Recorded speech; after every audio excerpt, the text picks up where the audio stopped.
Yes guys, what is going on and welcome back to another video. In this video we've got the Cupra Born here and we're going to be taking it out for a drive and asking the question, is it any fun to drive, and also can you actually own an EV without a home charging port? Let's get straight into it. So starting off with the exterior, the Cupra is here in its Rayleigh red metallic paintwork. It's sitting on 20-inch alloys, and something to note is that these alloys are half alloy and half plastic. I don't know if it's something to do with the aero or if it's just to save on manufacturing costs, but that's plastic. And we've got comfort opening, so mirrors there, touch there, door opens, lovely. We've got LEDs on the front and also on the rear. And last but not least, we also have a cheeky little reverse camera. So now let's quickly touch on the interior, because the interior for me is where it gets really fancy. For a small EV, this thing is rather spacious.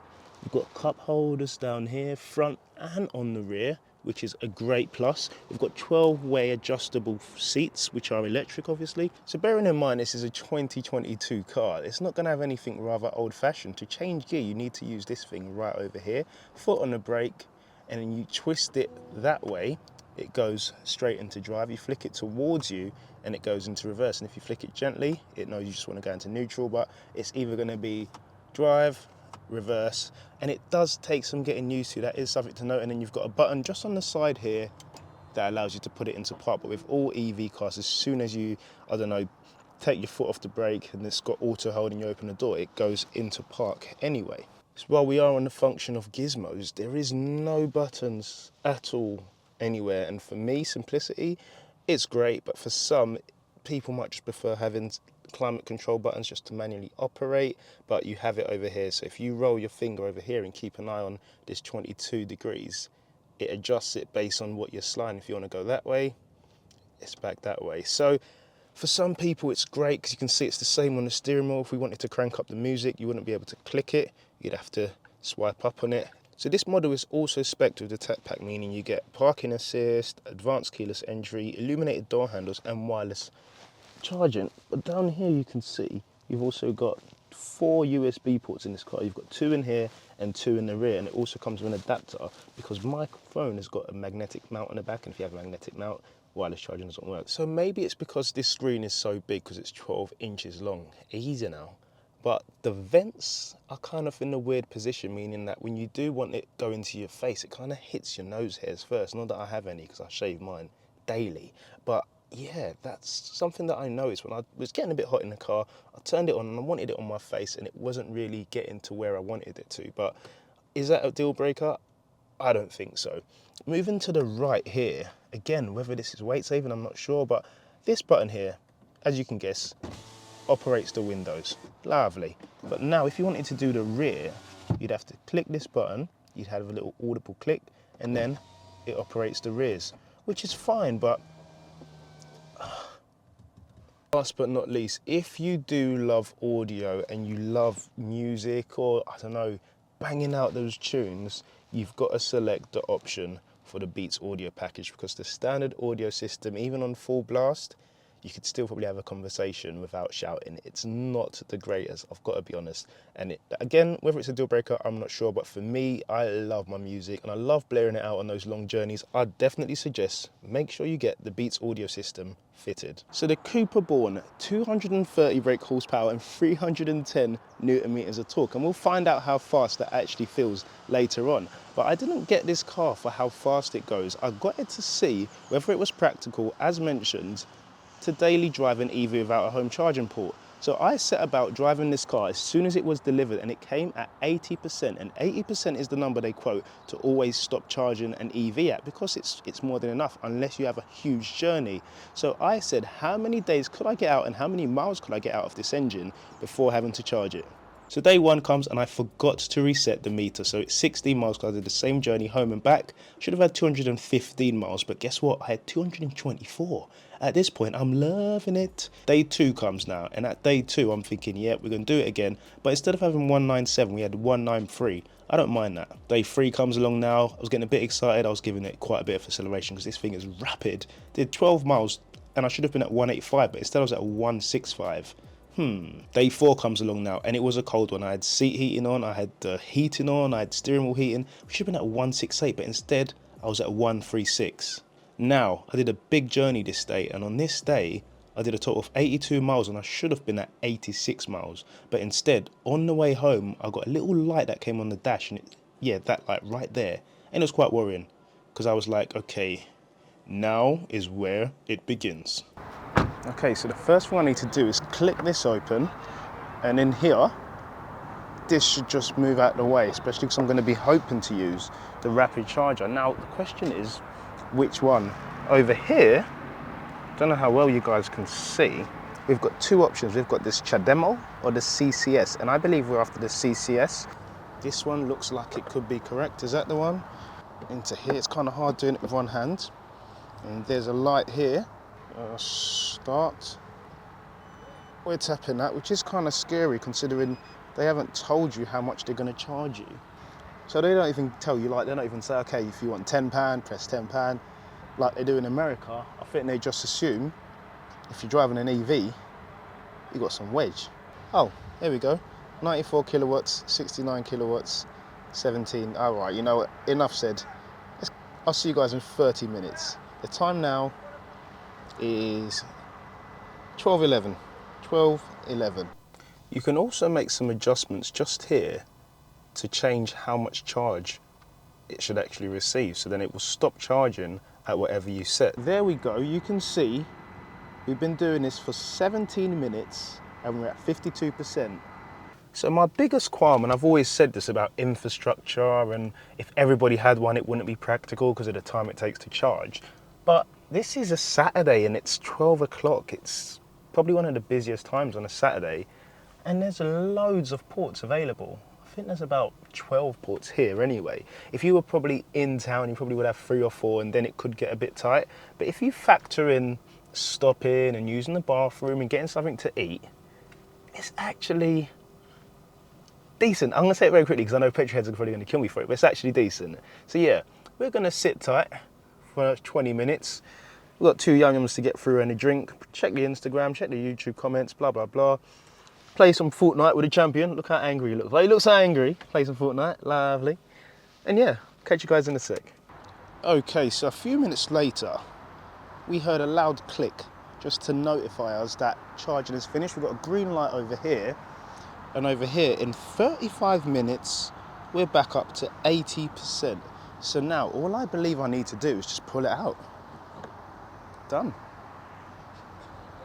Thank you, ma'am. I don't know how I'm gonna know how much it's gonna cost me. It doesn't really tell you, but it did tell you up here, we're at 50p per kilowatt hour. Prize, mother. Yeah, so yeah, I'll let you know when I check my balance. So recently I've been doing a 0 to 30 mile an hour shootout, and the Born, I believe, is going to absolutely destroy all of the cars on the leaderboard. I'm going to be using this. This is the V-Box Sport from Race Logic, and it pairs with your phone. You can use it on track, you can use it on the road to do brake testing, acceleration testing, and it's seamless. It plugs in, it finds satellites within seconds, and it's a great tool. So yeah, go and check that out. I'm going to have a link in the description. V-Box is active, Cupra mode is active. Might be a tad bit of noise because it's a brutal acceleration. Don't need to hold the brakes, we've got auto hold, so just smash the throttle and 30 miles an hour there. Using the heads-up display, which is lovely. Let's see what we got. So we've just pulled over here and I'm looking at 2.65. Where are we? Let's get it up. Hey, easy now. 2.65. Hopefully you guys can see that. I'm gonna screenshot this as well, just so you guys can see it clearly. Lovely little screenshot there. 2.65. That's brutal. So now let's talk about its drive. So first things first, the suspension. You've got 2 options. You've got adaptive and you've got passive.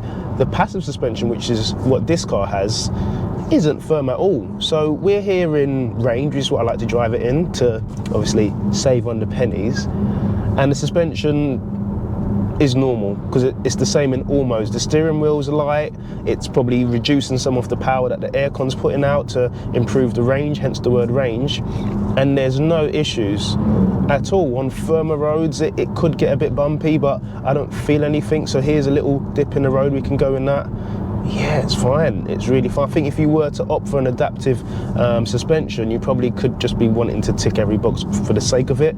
I don't really feel that this suspension's hard, and this is coming from someone who has got a little back problem. Yeah, don't play football without warming up when you're younger, guys. Don't do it for 10 years and not warm up each time. Stupid boy, stupid Tim.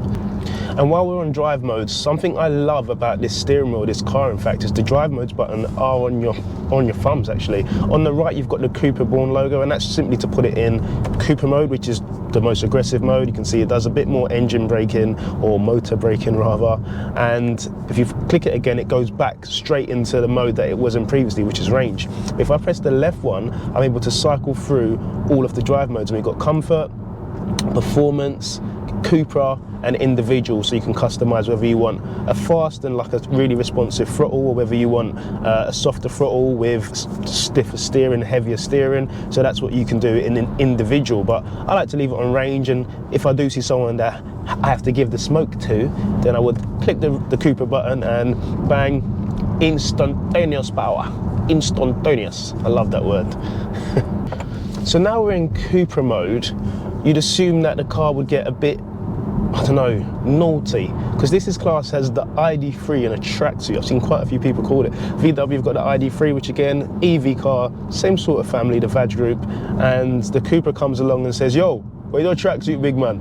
Come look at my trainers, big man. You're not ready for this. This is simply what the Cupra's saying to it. But once you put the foot down, the tracksuit stays on, but the hoodie comes on, and you get that little tiny bit of electric whine, and bang, you're up to the speed limit, and it's seamless. It's not intrusive, it's not annoying, there's no silly sounds to make you feel like you're driving a car with an exhaust on it. It just does what it says on the tin. I can't tell you how much I love this car. Whether the car in total is worth 41k, it really does depend on what you're going to be doing. If you're going to be doing tons of miles and you do motorway miles and miles to work, and you've got a fast charger at your work you could use free of charge, then this is a great car for you, because at 41k, what you're spending on the car is what you're probably going to save over the 3 or 4 years you keep it in fuel. I'm not saying you're going to save £41,000 in fuel, but get what I'm trying to say. The fuel savings will kind of balance out the amount of money you're going to pay for a car. And to get a used EV nowadays, I don't really think that's a thing. I think you'd much rather get a new one due to the warranty, and if anything does go wrong, you have got something to fall back on. But overall, I'd probably want to get one when the prices are a bit more practical, because 41k I'd expect probably a bigger car, but it's an EV, and like I said, it's all about balancing things out, and the cost to make these cars is quite significant. So now we're in a bit of slow traffic. Let's talk about some charging. Not that the charging's slow, but something to note. The charging, you've got, I believe anyway, 3 types of charger. You've got your house charger, which I don't think is good at all. I plugged it in when I got to work just through the window, and it only charged about 6 miles per hour. It's shocking, to be honest. So if you were going to get one of these, I think you're looking at investing in either one installed into your house, a proper charger installed into your house, or just hopefully you have one at work and you can just be a bit cheeky and just plug it in when the boss isn't looking, and just, yeah, not pay for it like I did. But yeah, I feel like the infrastructure that's around is coming along, but it's still not there yet. The charger that I went to Tesco, and I was hoping for the 15-20 minutes I was going into Tesco I'd be able to plug it in. You had a taxi there who I assume is going to be there for quite a while, because it's a taxi, he's probably going for a full charge. And then there was another car there, which was just like a generic family car. Not that a family car has got a term, because people could use a van as a family car, but there was nothing available. So we went back to the service station, which I charged it at for the video, because I was in the same area, and it was fine, it was there, but I didn't really want to spend the 50p per kilowatt hour. I'd rather spend a 28p. And for the record, that was the fast charger that we used. So that did 20 to 80%, which again is optimum, in just over 30 minutes. And it's always gonna, there's a few parameters that come into play, whether the battery's warm, whether the weather's warm, loads of parameters come into play, but roughly a 30-minute-ish charge should take you from 20 to 80% in no time. So infrastructure definitely does need work. My biggest qualm with this is that the house chargers are not fast. The normal 3-pin plug chargers aren't fast enough. If you lived in a flat, you wouldn't have permission to drill a hole into your wall. And even if you lived in a house, it's something that is a bold commitment. If you get that fitted, it's there. It's I don't know, it's not ugly or anything, but it's something that's always going to be there. And when you move, you're going to have to move it. It just turns into a bit of a faff. So if the infrastructure was ready to a point where I have a job that has charging ports there, let's go, baby. Get me 2 of them. Get me, no, I can't afford 3, but get me, I'd have one. That's what I'm trying to say. So something to note is that the Cupra is actually rear wheel drive, because when you drive the car, you notice it does want to rotate in the wet, but in the dry, you notice quite a bit of understeer. So to solve that, you can click on here, which is a little car icon, and click on ESC Sport.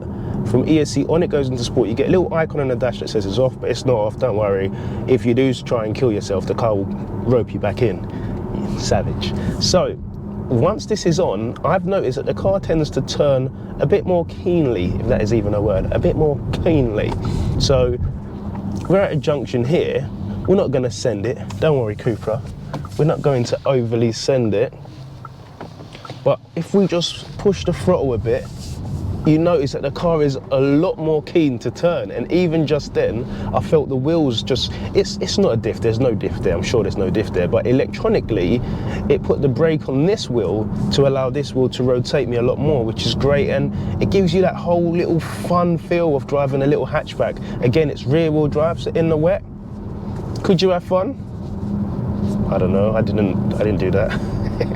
So if I have a petrol car and I've got 120 miles of range, I know I can do at least a 50-mile journey there and then a 50-mile journey back, and I should still have 20 miles of fuel, give or take. But with an EV where it's all electric based, whether it's the fans, whether it's the heaters, whether it's the lights, whether it's the radio, it gives you that air of uncertainty that I don't really look forward to when I'm driving an EV. But other than that, it's cruising, it does the job. Flicker this button here and we're back on it. And it's rapid, man.